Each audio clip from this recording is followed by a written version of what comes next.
Shikues të dashur, u kthym tash në studio me doktorën me artën. Mbiemrin Arta? Bajrami. Bajrami, se na e lajmëru ma herët Nika. S'ka lidhje. Bajrami Nika. Bajrami Nika, mbiemrin doktoreshën e kemi përmend disa herë tash kur e përmendim edhe shërbimin e Olivit që ja bojmë juve për çdo ditë do ta japim pra një dhurat nga Spitali Olive me kontrollat që i kryen doktoresha Arta që kemi këtu. Sot veç e kemi një fitues mas që keni thirrë në numrin ma herët e kemi zonin Millaku që do të përfitoj pra prej kontrolleve për kancerin në kuadër të muajit për ndërgjegjësimin për kancerin e gjirit. Kontrollet janë eko gjirit, vizitë ginekologjike me eko, pap test, të më thonë edhe normalisht edhe për kujdesin që jo ofroni ju. Atje. Po. Olive ka ba tash një pako me, do më thonë, me një shumë simbolike për pagesë me eho gjirit, pap test dhe kontrol komplete ginekologjike. Është një mundësi e mirë për screening, do më thonë për detektim të hershëm të karcinomës gjirit, po gjithashtu edhe për karcinom qafës mitrës, që është edhe shumë e rëndësishme. Veç ke vlen për tetor, do më thonë për muajin e ndërgjithësimit. Po, për muajin roz, për muajin e ndërgjithësimit. Gjatë këtij pra muajin roz. Sa e përket juve, ju sapo jeni kthy prej Gjermanisë, apo jo? Dhe tash jeni në Spitalin Olive? Po, kam qenë 13 vite në Gjermani, këtu e kam kry fakultetin, atje kam përfundu specializimin dhe 5 vite kam punu bas specializimit atje. Kohën e fundit, dhe më thanë 3 vitet e fundit, jam merë shumë me karcinom gjirit, dhe më thanë me senologi, kam bo diagnostikimin edhe trajtimin, dhe më thanë operimin e karcinomës gjirit. Për 3 vite kam arrit me i bo mbi 150 operacione primare të karcinomës gjirit, dhe më thanë mbi 200, më saktësisht, që nuk është numër i vogël, që nuk arritet shumë shpejt, por kur punon në një qendër gjirit, që është Brust Centrum që quhet atje, ka qenë për mu, do më thonë, ju shumë e vështirë, edhe tashte jam kthy këto, edhe po shpresoj që ka me pas mundësi me ndihmu edhe pacienteve këto, që ka nevojë. Jemi në muajin tetor, muajin e ndërgjegjësimit kundër kancerit të gjirit. Është e rëndësishme të paktën edhe prej statistikave që kemi pas edhe vitet e kalume, gjithmonë në tetor rritet numri i kontrollave. Ndoshta që vëmendja vjen gjithmonë te kjo, më të shpeshta janë kontrollat, mirë po prap nuk e arrin një numër shumë të lartë aq sa ka nevojë për me u bë kontrolla. Ashtu është, domethënë vrehet, e kam vret tash vetë sa kam fillu, po megjithatë e kam vret që kanë ardhur shumë pacientë edhe me këtë kampanjën, kanë ardhur shumë pacientë domethënë pa asnjë simptom dhe kanë dashur të bëjnë ultrazonën e gjirit, po megjithatë kur i shohin statistikat nuk është pjesëmarrja e lartë, sidomos në mamografi screening që është shumë i rëndësishëm, është vetëm 5% në Kosovë, kjo është një përqindje shumë e ulët. Dhe më thonë, duhet gjatë muajit tetor, po dhe gjatë muajve tjerë të bëjmë kampanja të vedisohen gratë që ka nevoj ma shumë për me shku me ba screening, se është shumë i rëndësishëm detektimi i hershëm. Dhe më thonë, nëse kanceri i gjirit detektohet hershëm, nuk vdes pacientja prej kanceri i gjirit. Dhe më thonë, është plotësisht i shërueshëm. Tashmë e përmendit që gjatë kësaj kohe ka rënë po edhe pacientë cilat nuk kanë pas simptoma. Është e rëndësishme me u bë këtu kontrolla sistematike edhe në momentin që kur veç nuk ki simptoma, thjesht një kontroll rutinore, sepse pastaj kur fillojnë simptomat i vjen që veçse sëmundja ka filluar me përparuar. Ashtu është, domethënë për gratë mbi moshën 50 vjeçare është patjetër që të shkojnë 2 herë çdo 2 vite të bëhet mamografi screening. Mamografi screening duhet patjetër të kombinohet edhe me ultrazë të gjirit. Gratë të tjera, domethënë nën moshën 50 vjeçare, nuk duhet patjetër të shkojnë, po është mirë të paktën kur kanë një simptom të shkojnë të bëjnë kontrollën e gjirit. Nëse shkojnë edhe pa simptome, është edhe më mirë, domethënë nga mosha 40 vjeçare, 30 vjeçare preferohet të filloj me eko gjirit, 40 vjeçare të fillohet edhe me mamografi, po jo çdo 2 vite. Domethënë prej moshës 50 vjeçare, sepse incidenca e karcinomës së gjirit është nga mosha 55 deri 70 vjeçare është pjesa më e madhe ku gratë kanë karcinom gjirit, dhe në këtë pjesë është patjetër të bëhet screeningu. Kurse moshat 40 vjeçare, 30 vjeçare është mirë të bëhet të paktën kontrolli i vet, i palpimi i gjirit, po edhe nëse shkojnë, nëse kanë një ndryshim ose nëse dojnë të bëjnë një herë në vit një ultrazot gjirit, ajo është edhe më e preferueshme. Cilat janë ato kontrolla që simptoma, që nuk duhet me i anashkalu, sepse shumë shpesh mundi me pas dhimbje, por nuk e din saksisht se të cila pjesë po qëndron problemi. Po. Edhe dhimbja, zakonisht thuhet që karcinoma nuk dhemb, ose dhemb në stadet e avancuara. Po me gjithat një dhimbje që është, të gratë e reja, moshës 35 vjeçare, 40 vjeçare, që kanë gjirin më të dendur, është normale një dhimbje pak para ciklit, po dhimbja nuk duhet të jetë e vazhdueshme. Kur kalon cikli menstrual, duhet me vrejt që ka fillu me u zbut gjiri edhe me kalu ajo dhimbje. Nëse është kështu, atëherë nuk është alarmante, po me gjithat nëse vazhdon edhe ka dhimbje të vazhdueshme dhe pas ciklit, është mirë të bëhet një kontroll patjetër. Simptoma që nuk duhet fare të anashkalohen është një nyje ose një gung që preket. Momentin që preket një gung, pa marrë parasysh mosha, 20, 25, 30, duhet me njëherë të shkohet të mjeku radiolog, ginekolog, kushdo që bën ultrazërin.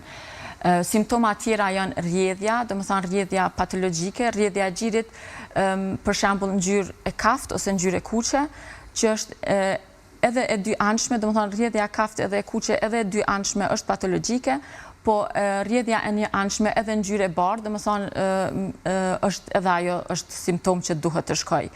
Një simptom tjetër që nuk duhet fare të anashkalohet është retraksioni ose futja brenda e mamilës, mamila thithi i gjirit, kur shkon brenda, duhet patjetër është një shenjë që nuk duhet të anashkalohet, duhet patjetër të paraqitet te mjeku. Edhe, nëse shkon jo vetëm thinth, apo dhe lëkura në një pjesë të caktuar, kur e vren që është krijuar një hulli, zakonisht aty edhe preket një ndryshim, atëherë duhet të shkohet patjetër. Dhe shkojnë raste këgja të vëndshme kur po flasim për simptome, për dhimbje, për simptome që vrehen me sy, ose që vrehen me prekje. Zakonisht pacientët vetë gungën e vrejnë kur është afër 2 cm ose mbi 2 cm. Atëherë është, çdo karcinom më e madhe se 2 cm është më avancuar. Megjithatë, në çdo fazë kanceri i gjirit, në shumicën e fazave varet edhe prej imunohistokimisë, është shumë mirë i shërueshëm. Po megjithatë, ajo pjesa e fundit kur një grua duhet të shkojë është kur të prek diçka. Se gjithkund botë, megjithatë, edhe pse prek diçka, ka gra që kanë frikë, thotë nuk po du me ditë, nuk po shkoj se nuk po du me ditë. Herë do kur ka me ditë. Kur fillon edhe del se nëse në stadiet avancuara dhe dëmton lëkurën edhe del fillon me gjakderdh, mas vonë atëherë paraqiten gratë, por atëherë është vonë, por kur nuk është shumë vonë. Gjithmonë, kur vendos pacientja, duhet me u paraqit. Edhe kur gjakderdh duhet me paraqit të mjeku, se herë do kur duhet me shku edhe me bë trajtimin. Çfarë trajtime bëhen zakonisht, a ka trajtime, pse është kaq e vështirë, trajtimi për njerëz që e kanë bërë vetës të nkohën këtë pyetje, pse s'mundet kanceri veç mu hek me operacion në mënyrë fizike. E dim që në do raste veç heket, po në do raste prapë duhet me pas kimoterapi edhe terapi tjera. Varet prej fazave dhe prej imunohistokimisë që e ceka, në fazat e para, kur është shumë i vogël, për ata bëhet edhe screeningu për më gjetë në fazat shumë të hershme, nëse është shumë i vogël, stadi 1A që është, në 5 mm, sa do me qenë invaziv, vetëm me operacion shumicën e herave nuk ka nevojë për diçka tjetër. Por në rastet kur është pak më i madh, mbi 1 cm, edhe është ashtu imunohistokimia që ka nevojë për kimoterapi, atëherë duhet të bëhet, sepse llogaritet kur është shkalla e invazivitetit aq e lartë, që edhe pse hekët kanë mbetë qeliza kanceroze në gjak që duhet me azgjësu me kemioterapi. Okej, që s'mund të azgjëson me operacion ose me invazion, me ndërhyrje kirurgjike. Kirurgjike në gji. është incidenca e lartë në Kosova, ka ndonjë shifër të më thonë që është në krahasim me vende tjera të botës ose me Gjermaninë ku keni qenë ju? Incidenca është përafërsisht sikur në pothuajse e njëjtë sikur në Gjermani, do të thonë çdo e teta grua është e rrezikuar që një herë në jetën e vet të ketë karcinom gjirit. Kjo është një shifër shumë e lartë, është numër i madh që do të thonë përafërsisht është e njëjtë. Në botë llogaritet 1-20 gra, kurse në Gjermani, në Kosovë, në shumicën e vendeve evropiane është 1-8 gra, një herë në jetë mund të smohet nga karcinomi. Nëse i bjen ashtu, atëherë 1-8 gra i bjen 100.000 gra mundën me qenë të afektume në Kosovë, nëse është 1/8, nëse e zemi që janë 800.000 gra. Po, përafërsisht këto statistikat bëhen një herë në vit. Si vjet për shembull kanë qenë dikon 330 karcinoma në Kosovë deri tani, domethënë deri fund vitit mund të bëhen kështu afër 400, duket vitin 2022 kishin qenë 500, domethënë është përafërsisht njëjtë sikur me Gjermaninë. Na për shumë smundje mundohemi që të paktën me pas informacione për ftohje e din qysh me parandalu ftohjen, ka dhimbje, ka shumë gjana që ti i din indikatorët edhe mundosh me i parandalu paraprakisht. Smundjet e tilla, si smundjet e kancerit janë më të vështira edhe pothuajse veç me stilin e jetës shumë të shëndetshëm që mundesh me i parandalu. A parandalohet kanceri i gjirit? Edhe a ndikon këtu gjenetika, sepse dikush mund të thonë gjenetik nuk e kemi. Edhe rrin ma rehat. Dikush që thëtë në gjenetik e kemi është pak më i kujdesshëm këtë aspekt. Sigurisht që çdo sëmundje i ka dhe faktorë të rrezikut, të cilët disa janë të ndryshueshëm, disa janë të pandryshueshëm. Faktorët e rrezikut të pandryshueshëm janë gjinia, që është domethënë femrat preken dukshëm më shumë se meshkujt, po edhe meshkujt mund të preken, 0,5 deri 1% e meshkujve mund të kenë karcinom gjirit. Mosha, domethënë mosha mbi 50 vjeçare, domethënë është faktor që nuk mundemi na me ndiku, është patjetër shumë e prekur.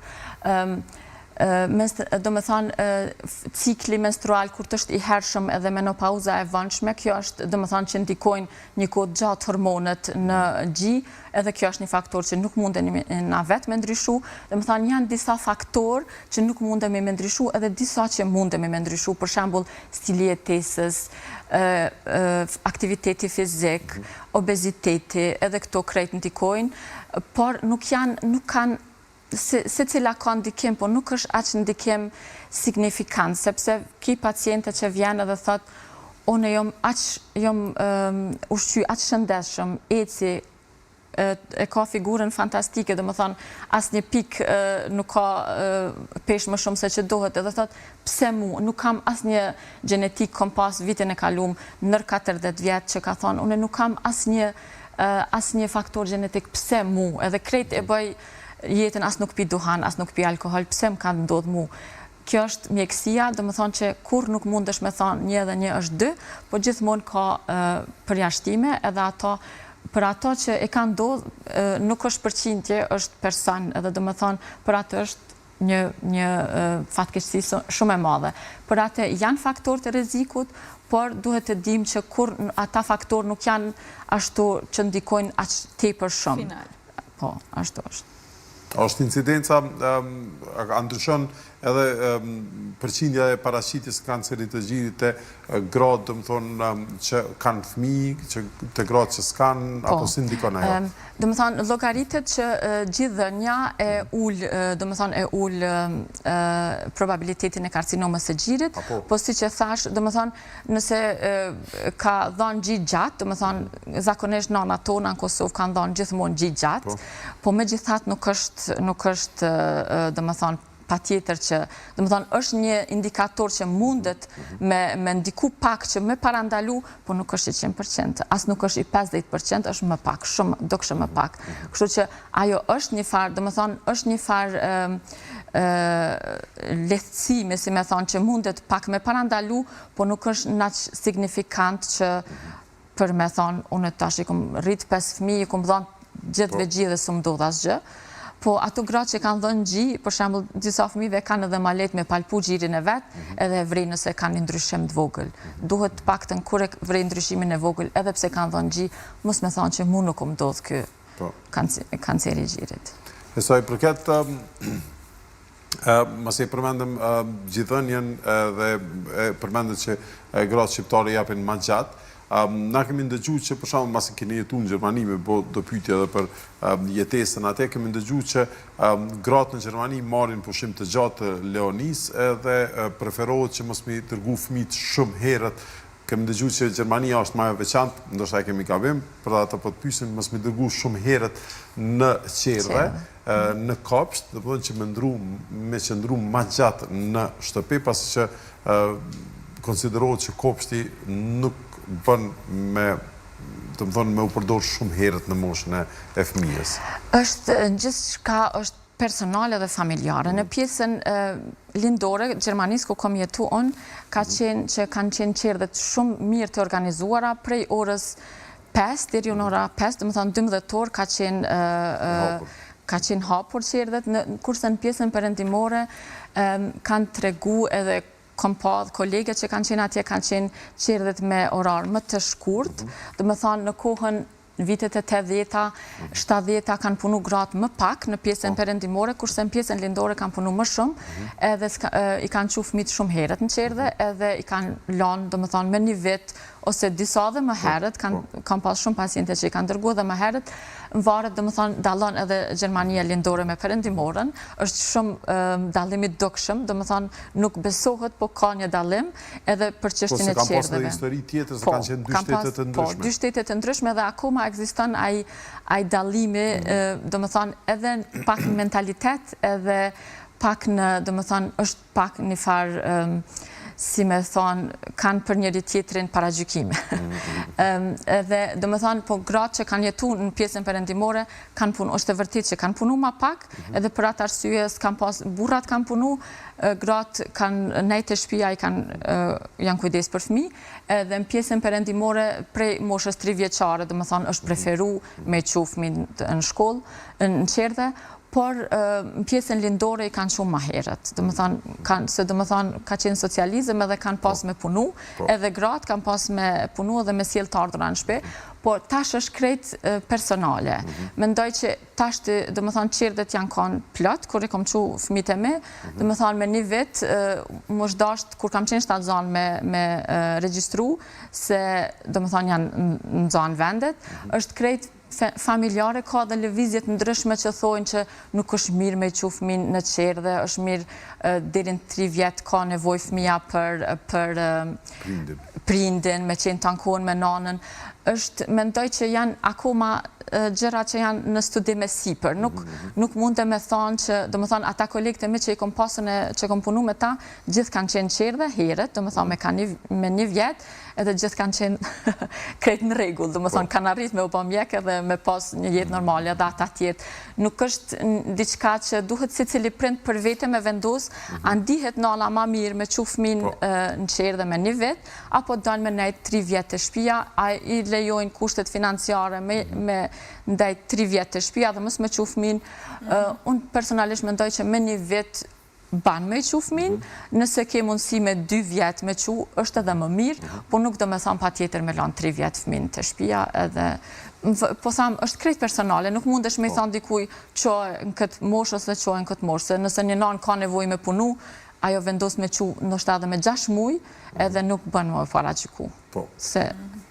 Sa i përket jetës tonë atje dhe kthimit është në Kosovë, si ka qenë procesi i adaptimit, do më thonë, të fëmijëve, me çfarë moshin adaptu fëmijët, normalisht është procesi i adaptimit edhe për juve edhe për bashkëshortin, po procesi i adaptimit të fëmijëve nga Gjermania në Kosovë, se kom dëgju për disa fëmijë për shembull që tashmë janë duke viju shkollat në Vjenë, ma herët kanë qenë në Kosovë. Herët e para kur vishin në Kosovë i kish marrë malli, po herët e dyta e treta e ma vonë, thanë, s'po kemi këtu shumë aktivitete që ka me bo. Dhe më thonë se në qytetë si Vjena, ki aktivitete, ki me biciklet, me aktivitete kulturore, sportive, shumë ma shumë se sa që ke këtu. Ashtu është. A ka qenë adaptimi i vështirë? Ne jemi akoma në fast të adaptimit, dhe më thonë që 2 muj jemi hala të shiku si po shkanë, po sigurisht që për fëmijët nuk është shumë e lehtë, për faktin më shumë se edhe fëmija në shkollë flasin shumë anglisht. Dhe më thonë, fëmijët tjerë flasin ndërmjet vete pothuajse gjithë anglisht. Edhe kjo është një fenomen që është shumë për të çuditur.